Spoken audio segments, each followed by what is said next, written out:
Item राउंडी stumps गेंदबाजी कर रहे।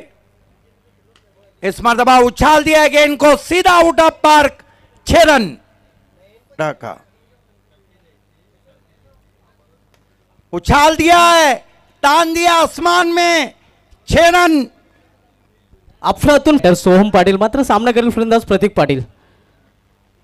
पंच केलेल्या चेंडूला स्क्वेअर ऑफ द विकेट, चेंडू जातोय निघून जाईल सीमा बा डीप ऑन रिझन मधून हा चौकार पहिल्याने सांघिक चौथं षटकात आलोय। इथं मात्र चेंडूला हुक केलेला आहे आणि चेंडू निघून जातोय सीमा पार। ते हार्दिक शुभेच्छा आलेत, पलटी शॉट आणि चेंडू निघून जातोय या सीमा पार चौकार केले त्यांचं हार्दिक स्वागत आहे।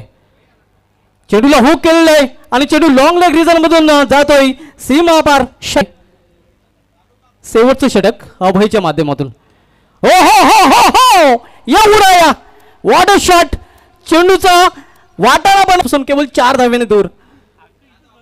हो हो हो आणखीन एक मोठा फटका, चेंडूला सीमा पार धाडताना आणि अर्धशतक पूर्ण करताना टार्झन ऑफ टेम्पो